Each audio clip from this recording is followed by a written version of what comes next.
This is Ed Sekoda. He turned a $5,000 client account into over $15 million and built one of the first computerized trading systems to ever exist. Now that is a 300,000% return, and if you're anything like me, I'm wondering, how did he do it? Is it even possible? And does it still work? Well, I went looking for answers, and I gotta say, what I found really surprised me. In this video, I'm gonna code his strategy from scratch using Claude Code and backtest it across stocks, gold, oil, and crypto, and show you exactly what happened. Now, the rules are actually simpler than you think, and in case you've never heard of Sekoda before, he was primarily a trend follower. Now, unfortunately, Sekoda didn't write a single book, so we're having to reverse engineer his approach from his actual systems. Now, his systems actually boiled down to 5 particular rules.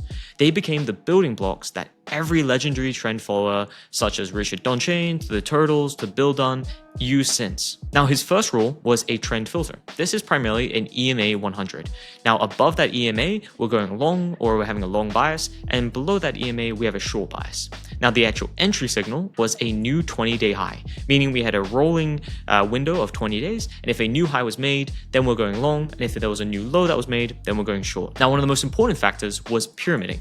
So this is where he would add up to 3 units as price kept moving in his favor. And then 4, for his risk management, he used an ATR-based trailing stop that let winners run as long as possible and cut losers as fast as possible. And for sizing, he used apparently a fixed percentage per trade and scaled by ATR, which meant the more volatility, the smaller the size for that particular trade. But these rules only really matter if you can understand one thing about how trend following actually makes money. So let me show you. Now, I'm going to give you a quick one-on-one on trend following, but first, most retail traders judge a strategy by its win rate, and in trend following, it's kind of the complete opposite. In fact, the best trend followers systems in history have a win rate below 40%, while many YouTube videos like to claim, 90% win rate, 70% win rate. Trend following primarily has a low win rate, which means around 30 to 40% of trades are winners. Most trade entries don't actually work, and that's completely normal. But this strategy can still make money because it has big winners. Winners are normally 3 to 10x the size of losers.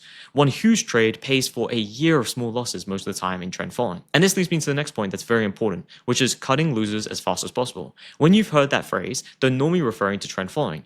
Applying that to trading in general for every single strategy type doesn't really make sense, but for trend following, it definitely is one of the key characteristics. In this case, we want to be using a trailing stop to kill bad trades as fast as possible and never stay married to one particular position for a long time. And then lastly, the thing everyone forgets about in trend following is that diversifying markets is one of the key unlocks for trend following. If you just have a trend following strategy on one particular market, you are highly underusing trend following and ultimately destroying the strategy. And this is because you can't predict which market's going to trend. So you have to be available to all those markets, so looking over them and looking for signals, because then wherever the trend does exist, you want to be capturing it as much as possible. Now, how does this look in practice? Well, primarily you could have 6 losses in a row, but then one huge win pays for all of those and more, which means you get a net profit on that particular kind of trade window. So now that you know what the characteristics actually look like, let's actually see what real results could happen from them. And to do this, I need to walk you through how I actually built this backtest using Claude Code.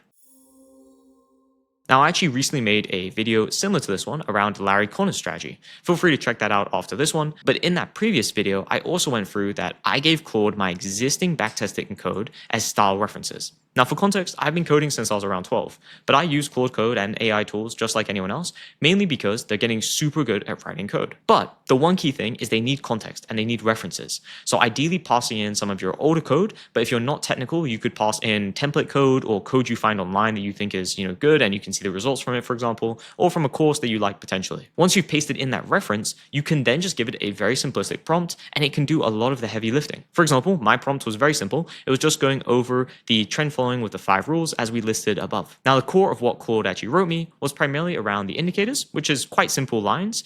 Primarily, it was adding the trend filter, the long breakout, the short breakout, and then we had the ATR calculation as well. Now, all these calculations are very simple mathematic calculations, so nothing really complex going on here. And then for the actual long entry, this is actually such clean code, you can basically just read it. Primarily, we're looking at the close value, so the close of a bar, if it's above the EMA 100, so that's our first check. Then we're also looking if the close is above a 20-day high, and this would be a long entry instead of a short entry. Now, the trickiest part, especially even for AI nowadays, was around pyramiding, so adding to a winner. Most beginners get this wrong, and most of the time AIs get this wrong as well. In the sense of beginner traders, most of the time you guys think about of averaging down on a loser. And don't get me wrong, I did that in my first year of trading as well. But actually what you want to be doing in trend following is once you identify a trend and it's a strong trend, you want to be adding as much as possible to it because you want to extract as much value and returns from that one winner, and all the other losers you want to just cut as fast as possible. Now, to give you a basic idea of my kind of code logic, primarily I looked if I was in a current position, meaning 1 would be in a current position, 0 would be not a current position, and if I already had free units or free extra additions to that position already. If I did, then I don't want to be adding any more because we only want to add up to 3 extra kind of pyramids onto a particular position. But if I don't, then I want to check if the last entry is above 0.5 times the ATR, which just means half the ATR value away from the last entry time. And if so, then we're adding another unit because it's a strong trend and it's continuing in our direction. Now, an important disclaimer, this content is educational purposes only, and it isn't investment advice, and I'm not advising you to run this strategy. Everything has to be based on your own research. Additionally, Public has compensated me to create this demo using their data, but all my opinions are expressed as my own. I personally only agreed to this because I could express if I liked it or if I didn't. So let's get into how we used their data to actually backtest. And this is where it gets interesting. Trend following, as I've mentioned, needs diversification across asset classes, as you don't know which market will actually trend. So normally this means on the development side of things, you need to juggle between 3 or 4 different APIs, and sometimes even paying for multiple different API services to get all that data across all those markets. But Public's API gave me stocks, ETFs, commodities, and crypto data all from one endpoint. And if you want to check it out for yourself, I'll leave a link in the description, which is public.com/ghosthawk, and I'll also leave their API docs as well. Now, their data is primarily free as long as you have an account with Public, and to actually get access to the data, all you have to do is generate a secret key.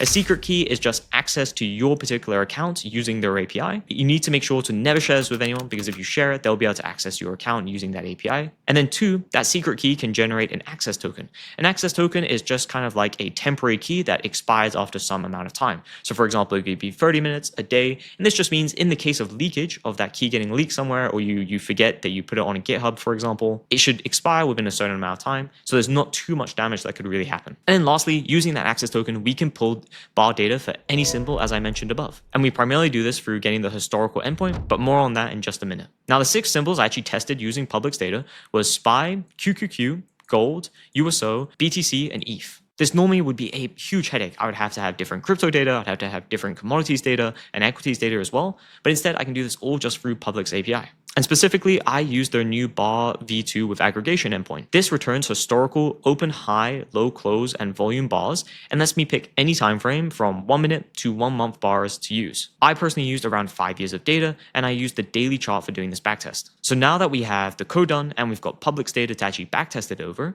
it's time to see if the strategy actually worked historically. First, let's just make sure our strategy is actually executing correctly. Let's have a look at an example trade. This was from BTC in October 2020. As we can see from the chart, the first trade entered as the 20-day high was kind of broken, or there's a new 20-day high.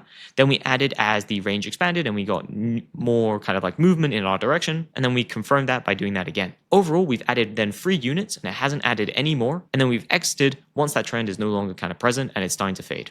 Now, obviously, in this case, it returns, so it's a bit of an unlucky exit, but that's going to happen with any trading system. Overall, this trade made $13,000, and it was held for about 45 days. But that's just one trade, so let's actually see how it performed over many different years. As we can see, it actually performed really well. This is exactly what I would want to see from a trend following equity curve. We see big spikes where obviously those big winners are really carrying us. Then we have these kind of drawdown periods where we have a lot of losers, but then we're still getting big spikes once we're getting those winners. And overall, we're getting an uptrend to the right. Now, these were using all the same parameters that he previously had mentioned to use all those years back. So there was no optimization, no parameter tuning, or anything like that. I simply just picked the assets, did the exact same rules as he stated, and ran the strategy. Overall, it did 198% return. I had around a 16.7% CAGR, which is actually really solid. Only a 12% drawdown. This is including commissions and slippage. Now, to be fair to Public, in case you're running on Public, most of the time you won't have commissions with any of these, but do look at the fee schedule documents, and you can see which things they charge commissions on and which they don't. But Public seems very fair. On most things, you're really not getting charged any commissions. And in some cases, you're even getting rebates if you're using like options, for example. And then in total, we had 334 trades. We had a 33% win rate, so a bit lower than 40, but we're still in that kind of 30 to 40 range. And we had a profit factor of 2.0. Now, most traders would probably call this a losing strategy in some cases, just because it's got such a low win rate. And they'd often maybe quit after a few months or a couple of, days or weeks of drawdown. But ultimately, this is the characteristics of trend following. And it's why it's worked for such a long period of time, because it's so grueling to actually hold when it's actually live. But it has historically made money for decades. Now let's actually see per symbol. So SPY was actually one of our kind of lowest returns. We only got 33% on SPY, and we had one of the lowest win rates as well on SPY. However, QQQ did amazing. Gold did really good. Obviously, that was more in the recent years. USO did okay. It was 48%, which is better than, I guess, SPY, but very low win rate as well. And then BTC and ETH, as expected, because they have more volatility, were able to add way more returns and obviously had very strong trends. So let's get to the verdict. Based on Sakota's rules, written before personal computers really even existed, it does seem to still work in 2026. Now, not on every market and not in every year, but across a diversified portfolio with strict risk management rules, they definitely have compounded from 100,000 to almost 300,000 over the past 6 years. Now, if you want to build a trading bot yourself, such as building backtests like this and then turning them into live algos, is exactly what we focus on in the Crypto Momentum group, where we help you deploy and develop your first live algorithmic strategy. Link in the description if you want to check that out. We provide strategy templates, AI coding guides plus prompts, and live algo walkthroughs. Be sure to check out Public at public.com/Ghosthawk to check out the trading API and all the services they offer.